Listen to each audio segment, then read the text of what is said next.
Hello, everyone. This is Frank Yiannas, host of Smarter Food Safety. Thank you for joining us. You've probably heard Bill Marler speak before, the most recognized voice in food safety litigation and a central figure in many of the nation's largest foodborne outbreaks and courtroom battles over the past 30 years. But this conversation with Bill, well, this one is different. In today's episode titled Food Safety on Trial, Litigate, Regulate, or Innovate, we'll go beyond the courtroom, question assumptions, challenge conventional thinking, and ask probing questions. What role does litigation play in advancing food safety? Or can it at times actually hold it back? Stay tuned. You're not going to want to miss this episode. The Smarter Food Safety Podcast is sponsored by Ecolab, a trusted partner throughout my career. They're dedicated to protecting what's vital by advancing food safety, ensuring clean and safe environments, and enhancing water quality around the world. Hey, Bill, it's great to see you. Thanks for joining our podcast, Smarter Food Safety. My pleasure. Good to see you, sir. Bill, it's been a few days since we've talked. We've talked by phone here recently. At the outset, let me just say, hey, I know most of our listeners know who Bill Marler is, and they've heard you speak. I'm hoping that today's conversation is a little bit different and they hear some aspects and some questions that they haven't heard you answer in the past. So that's going to be the intention. And Bill, before we start, I think people actually know your bio. I don't have to read it. When I think about Bill Marler, I think about very sincerely the most famous, most notable food safety attorney, litigation attorney in the country, maybe in the world. I think about somebody that's probably been at the center of major foodborne outbreaks over the past 30 plus years. It's hard to believe I'm so young, right? Child labor laws were different when you and I started. I know that, Bill. Dating back to Jack in the Box and others. I actually was reading your bio online, despite the fact that I know you so well, and it said you've recovered literally hundreds of millions of dollars for victims of foodborne disease. That's noble. And I always like to say it, it's not really numbers and dollar signs. It's really about the lives that have been lost or hurt. And so let's not forget that. So the audience knows you, Bill. Some of them are probably afraid of you, Bill. But I thought I'd start off by asking you, because I don't know this, how in the heck did you get involved in food safety litigation? There's a lot of fields that you can go into in law, but how did you get started? And then also I want to know, and what's keeping you motivated? It's a great question, and one that is pretty simple to answer. I just happened to be in Seattle when the Jack in the Box case blew up. And actually, I was talking to somebody about this not too long ago. And I remember I lived on Bainbridge Island, which is across from Seattle, and I'd commute in every day to Seattle to the office. I was fairly fresh out of law school. I'd only been out of law school for 4 years. And I was working for a firm that did lots of trial work, and that's what I was doing, every kind of thing you could imagine getting you into a courtroom.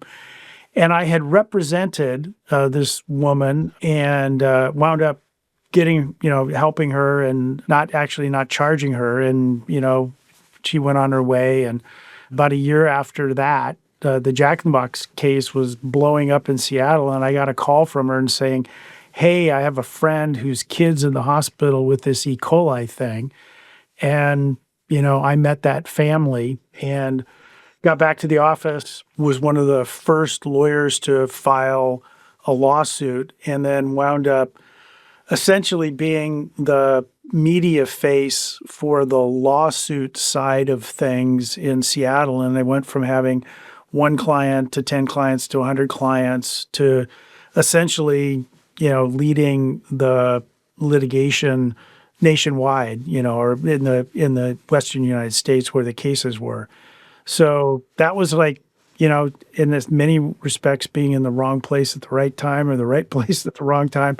I was there in the middle of it. And, one of the things I learned very early on, Frank, and I think probably lots of people who wind up, finding a niche and being successful is that, if you push yourself to the front and you're willing to do all the work, a lot of times people will just kind of follow along in your wake.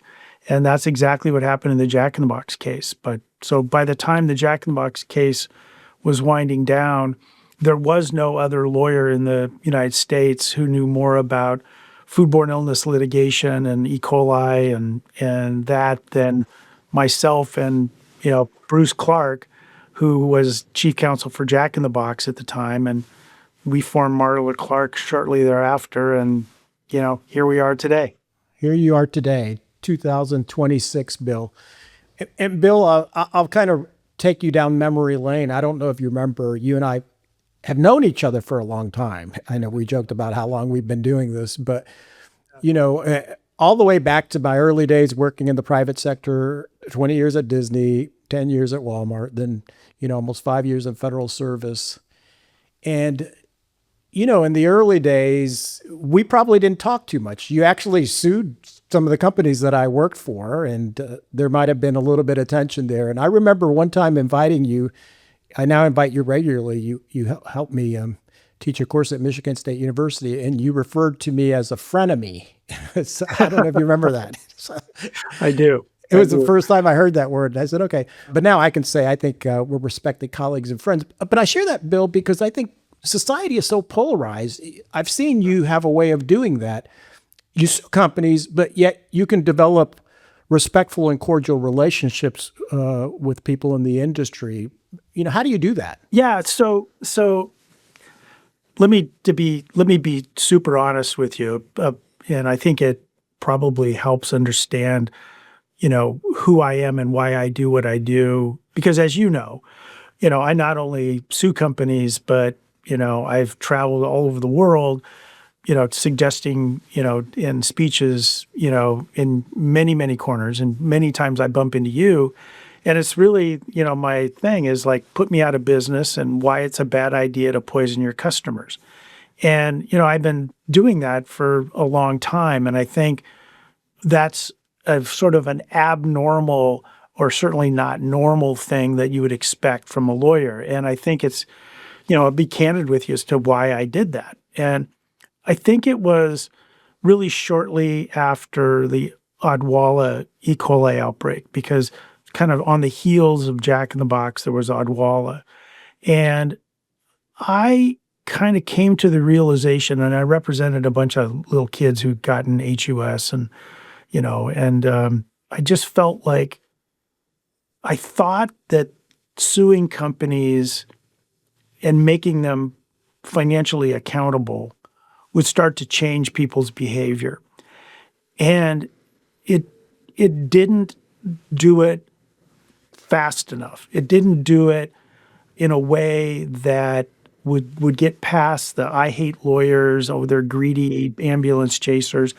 And I really made a conscious decision that what I was going to do was make companies uncomfortable by showing up at places where they were, and to make sure that they realized that there was like a human being on the inside of me reaching out to try to help them avoid ever having to deal with me, ever having to be on the opposite side of me in a courtroom, and more importantly, never to, be in a position that would harm a customer or ruin their brand. And that's when I started, going to conferences and doing it for free. And meeting people. Yeah. Yeah, meeting people. And I think after a while, I think people can figure out that, I have a job to do, and my job can be uncomfortable as it was perhaps for you and for other people like my good old dear friend, Dave Thino, rest in peace. Dave, I took Dave's deposition for days and days. I mean, Dave hated me. But yet, when he passed away, I was, the guy who gave his eulogy. And, and so, excuse me. Yeah, Dave was a great guy, and I miss him. Yeah. But so I think what's helped is for people to understand that, this is for me is more than, chasing ambulances and getting money. It's really trying to help figure out how to prevent the next outbreak. And that's what I done. And I'm really pleased with how I've done that over the years. Yeah, Bill, I appreciate you sharing that because, you're more than just the most famous food safety attorney. You have been out at conferences educating, you have met with industry, you've been on the Hill advocating for policy. So I think it's important for the audience to hear that. But I remember those days when you would show up at conferences, and let me be candid, and people that have been in the profession a while, they'll remember. Bill, it made them uncomfortable. I was on the program committees. There was debate. Do we let him speak? Do we not let him speak? You probably saw it. People walking out of the room when you got on stage. Those were the early days. Those were the wild days. Yeah. And I remember that provocative statement, which was, hey, if you don't like it, just put me out of business. I'd be happy to go do something else. Having stated that, here we are, 30 years later, and you still are in business. And we haven't put you out of business. But it's a different business, Frank. I mean, one of the things that, I'm really proud of is my small part of, dealing with E. coli 0157H7 in hamburger. I know you had, another one of my frenemies, Mike Taylor, on the other day. And, think about like the vortex of Jack in the Box in 1993 and 1994 and cleaning house at FSIS USDA and having Mike come in and, and meeting with, the victims. I mean, Clinton's first day in office was the announcement of the Jack in the Box E. coli outbreak, that little kids were dying of eating hamburgers. And so, you look back on what industry and government and consumers did to move E. coli 0157H7 to an adulterant, prompting recalls, prompting changes in industry, both in the restaurant industry and in the meat industry. And, it went from 99% of my law firm revenue is E. coli cases linked to hamburger to essentially zero within a decade. And I look at that and I think to myself, and that's part of the reason why I still come and talk to industry is like, hey, look, if the beef industry could do this, it's not exactly transferable to all industries, but the concepts that you talk about all the time, Frank, paying attention to detail, what's your culture? Those are the things that, sprung out of Jack in the Box and to me give me hope that, maybe my career, maybe I'll retire before I could have been out of business. But my hope is that the industry and consumers and the government continue to sort of use that Jack in the Box as a touchstone for making, progress in the future. And I think it can. As a use case, yeah. So what I'm hearing you say is, no, we haven't put you out of business, but the business has changed. And the beef example is a perfect use case on how change should happen to strengthen prevention.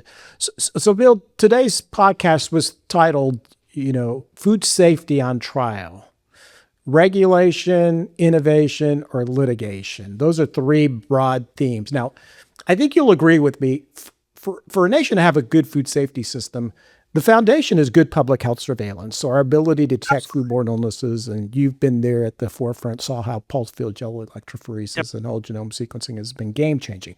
So we need that, right?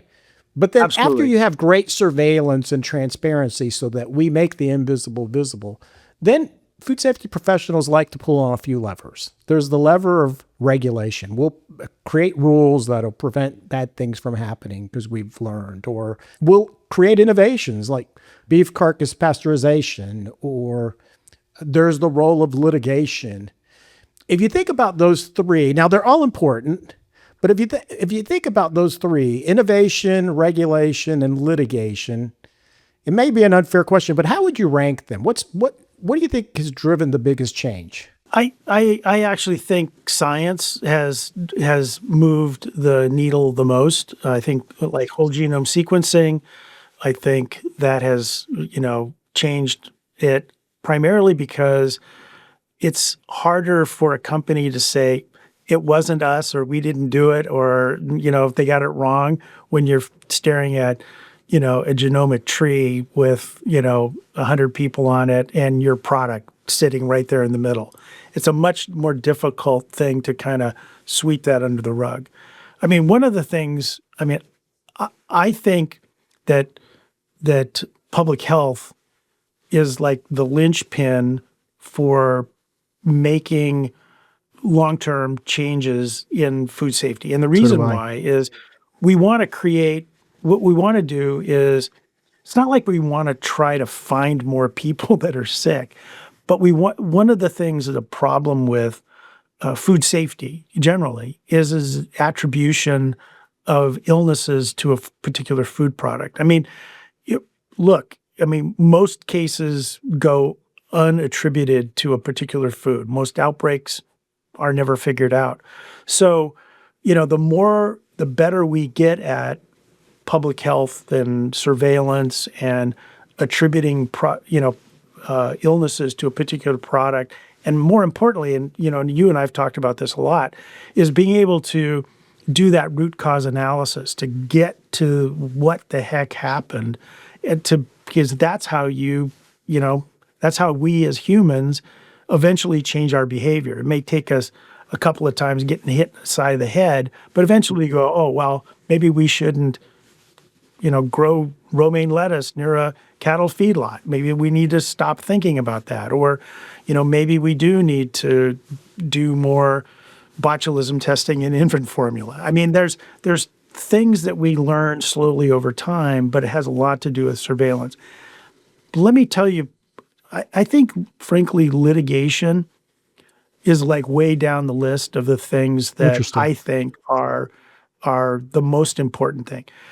They serve a tool, but it's a real blunt instrument for change because, not everybody hires Bill Marler. Not every lawyer knows what the hell they're doing. And you're seeing a very small subset of people who, so you're only seeing a small slice of who actually got sick in an outbreak. And so my view is, again, back to what I was talking about earlier, that's one of the reasons why I try to be public about a lot of what is going on in my blog or, starting Food Safety News, that to try to get more stories out, because not all the stories are ever going to be told because they're not surveilled to figure them out. So I think the litigation part of it is way down the list. I think innovation is like, and the things that you teach and talk about of food safety culture and, paying attention to details, making food safety a part of everything you do. Not to belabor my connection with Dave Thino, but, having a guy like Dave Thino doing what he was doing in the meat industry, and at the same time, carrying up a rumpled picture of Lauren Rudolph in his wallet for years. And when he had to make difficult decisions about food safety, to hold up the picture of this 6-year-old girl that had died and say, what would Lauren have me do? Now, obviously, morose and a little people don't always want to do that, but it sort of gets to the point where I think much of what will change behavior is making sure we are aware that outbreaks are happening, what the cause of those outbreaks are, what the root cause of it is, and then really putting the onus on industry and government to try to work together to find the right levers and incentives and risk and reward and, and perhaps, punishments to make it move in the right direction. And so, I think, frankly, the litigation side of this thing is frankly, an afterthought. And, I think I'd be more inclined to try to push on these other Yeah. levers to move food safety forward. Yeah, that's interesting coming from you. So I appreciate that transparency and perspective. And I'm with you 100%. I think foodborne disease surveillance is critical. And it's not, like you said, it's not that we just want to count more illnesses. We don't want any foodborne illness to go invisible. We want to know about them so that we can learn, hopefully, Bill, to your point, how to prevent them. Now, having stated that, there are times that I think the fear of litigation can hinder progress too. I don't know if that's uncomfortable to hear, but for example, I'm sure you've heard and you know that some people refuse to use the best of techniques, things like whole Right. genome sequencing in their plant because they don't want to be caught or linked to an outbreak. What's your reaction or advice to them?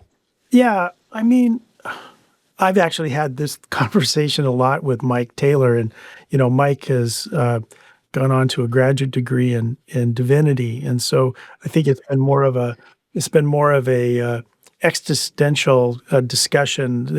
But the way I look at it is that if your product did sicken or kill somebody, I think that's a moral decision you've got to make to, be responsible for that. But, even with whole genome sequencing, Frank, the likelihood of a company being caught, rightfully caught, is pretty close to very low anyway. And I'll give you a great example. I was involved in a large listeria outbreak that had sickened 50 people, unfortunately killed 14. And, all whole genome sequence matched. The product was matched to whole genome sequence. And only one of those 44 cases ever came forward. So it's not like this company, was facing an existential threat to its existence. So, whole genome sequence, I think, from the point of view of a company, doing whole genome sequencing, placing it on NCBI, tells you that that product potentially is sickening somebody. As an example, there have been, as especially in listeria cases, there are lots of times, and it happens also with salmonella, but we've seen it where you've got a resident strain of, this bug in your plant, and, you put that out there on, an NCBI, and all of a sudden you start to see that there's clinical cases. And to me, if I was producing food and I knew my company was a match to a clinical case, that would make me want to do whatever I could do to prevent it from getting to be more clinical cases. Right. And when you see these, especially the listeria outbreaks, go on over a long period of time, years, that to me is the reason why you want to do whole genome sequencing, because you want to get ahead of that problem. And if there's a risk, albeit incredibly low, that you're going to get quote unquote caught, to me, morally, ethically, from a business point of view, you want to have that information so you can do whatever you can do to stop it in its tracks and prevent more illnesses from occurring. Yeah, no, I agree with you. And we've all probably heard or read the book Good to Great. And there's a statement in that book, Bill, which is great leaders want to know the brutal facts. They want to know the truth. So not only is it a moral imperative, but it's just the right thing to do, and it's good business. Bill, like I said, you've probably been at the center of the major food safety events of our career, either in the courtroom or with victims or on the Hill. But I know everything around us is changing, right? All professions, all sectors are changing. The field of food safety is changing. I'm sure the field of law is changing. I'm curious, how has food safety litigation changed from the early days of 1993 Jack in the Box to today? And number one, maybe a two-part question. And number two, and how has it changed more recently? Because we were definitely in a period of transition and change. Yeah. I mean, So might sound kind of funny, but do you know that when the Jack in the Box case happened, it was unclear from whether or not a hamburger would be considered to be a product, like an automobile is a product. Interesting. The long-standing law over the course of decades and years was that if a product it was defective and it caused illness or caused injury, like a automobile had a leaky gas tank and it exploded and people died, that defective gas tank, the auto manufacturer was strictly liable under the law. During the Jack in the Box case, hamburger had not yet been considered to be, and that was a fought over concept, was whether a hamburger was a product, and therefore it was defective by having 0157H7 in it that was not cooked out of it. And so it was like a gas tank that had a leak in it.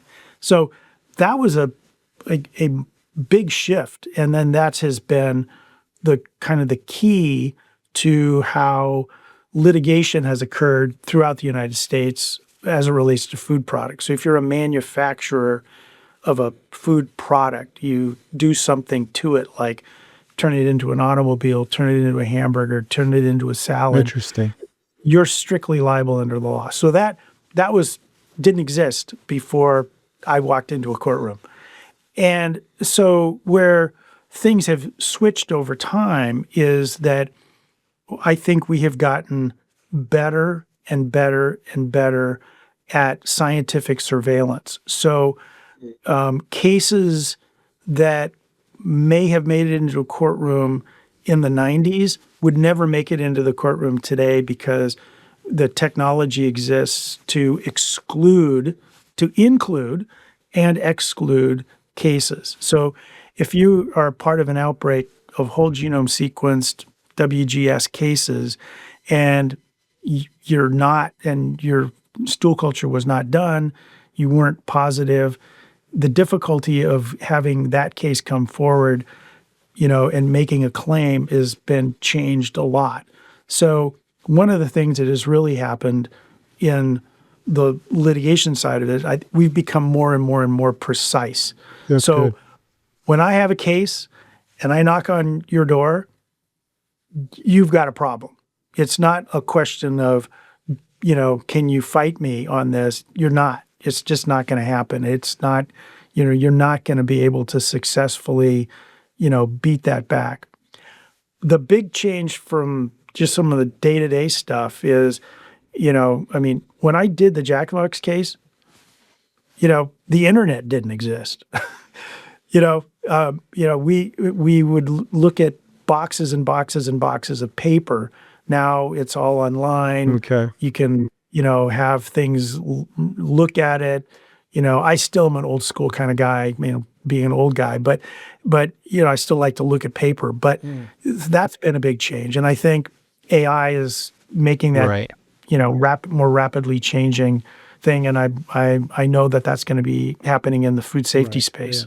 Yeah. So one of the things I've heard is, specificity has changed. And so I hear you loud and clear that if you're knocking on somebody's door, it's for good reason. And I know that you arm yourself with epidemiologists and professionals. Yep. Okay, so things have changed.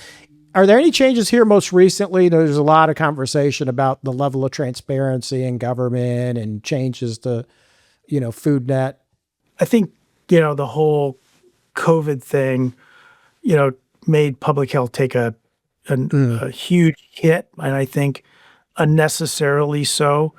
I've had the pleasure, and I know you have too, to work with, professionals in public health, AFTO and NEHA and at the CDC and, state and local health authorities. I've had the opportunity to work with them over the course of 33 years, and consummate professionals trying to do the right thing, trying to, get things right, get things accurate. I've worked, and have friends who've been at the FDA and the FSIS, and, maybe, sometimes I don't see eye to eye with what they're doing from a public point of view or a policy point of view. But, I think all of them are trying to do the right thing. But I think public health writ large, both from a regulatory and the epidemiology side of things, I think has taken a big hit from COVID. And then, I think that mistrust has translated into politics. And I think we've just gotten more and more, sort of discombobulated about what's real, what's not. And I do hope someday we get back to sort of a more science-based, fact-based analysis of this stuff and, really lift up people in public health and in, the regulatory side of the equation, because they're really just trying to do the right thing. Yeah. So I appreciate your perspective on that. Yeah, there's no doubt we're living in an era that I describe, Bill, as a trust bust. That's affecting many areas of life, and it's saddened to see it impacting public health and some of the institutions that you and I have respected and relied on for years. Right. Okay, let's transition. By any measure, you've had a very successful career. You've been influential. Thank you for representing those that have suffered, some of them the most severe consequences of foodborne illness, and representing their families. And, if you wanted to, Bill, I think a lot of us could imagine you could say, okay, I'm going to spend time doing something else, but you haven't. Is there any, what I would call or term, unfinished business left for you? Like I said earlier, I know you advocate, you spend time with lawmakers and policies and have things that you're really interested in. And I've heard you talk about salmonella as an adulterant. Is there any unfinished business that you have yet to accomplish or want to influence? Oh my gosh, Frank, we could probably spend a couple of days talking about this, and maybe some of your listeners do, that I had a little brush with reality 2 months ago where I was in D.C. I'd been asked to speak to a group of Congress members about the infant formula problem and botulism, and I was planning on testifying the following morning, and I wound up, although I had no pre-existing issues, but I wound up having a heart attack in Washington, D.C., and got great care, and now I'm 2 months out of it and back to normal and, doing my thing. But it did give you, hey, when you have something like that happen to you, it does give you a little sense of perspective. But, the things that I, feel that are unfinished, I think go back to, I want to stick around to kind of help public health and the regulatory side of this equation get back, in the saddle. I want to be around to support, the need for public health, the need for good regulation and thoughtful regulation, and because those two things together, I think, are the absolute linchpin to making what you talk about, the culture of food safety, and what I talk about putting me out of business. It's the underpinnings of the regulatory and the surveillance side of things that are actually going to make our jobs better, and we're going to be able to do them. But, salmonella is an adulterant. We're making small progress. We're making progress thanks to the good work you did while you were at the FDA of traceability and making, industry aware of their responsibility for environmental contamination and what they need to do to deal with that. I also think, obviously I'm involved in the Byheart infant formula botulism thing, but it also, as I'm learning things and talking to experts in the field, you realize how vulnerable we have let and continue to let that real critical food item, infant formula, be a lot less safe than it should be under the circumstances. So, I get up every morning happy to come to work. I get a lot more people asking me why I do it, but my goodness, there is still so much to do, and I want to be committed to helping you help the industry, helping you help government figure out something else for me to do in my dotage. So, Right. There's still unfinished business. I agree with you. And, yeah. when you look, and I talk about this a lot on this podcast, the incidence of foodborne disease, we haven't made the progress. We haven't bent the curve Right. the way I think we can and will do in the future. So I'm grateful, Bill, that you're still fighting the good fight and trying to prevent illnesses. Let's close on this thought, Bill. I've stated repeatedly that it's great that we can have very interesting individuals such as yourself on this podcast and have interesting conversations about advancing food safety. But I've always told the audience, which is if the only thing we do is have intellectually satisfying conversations, then this podcast has failed, because this podcast is really about surely educating and entertaining, but more importantly, informing people to take action. And so the question I have for you, a career sitting across the table, taking depositions, hearing people's testimonies in the courtroom, do you have any pieces of advice, 3 or 4 pieces of advice for listeners today, so that they never find themselves on the other side of the table having you take their deposition for 2 or 3 days or facing you in the courtroom? What should they be doing? 3 or 4 pieces of advice.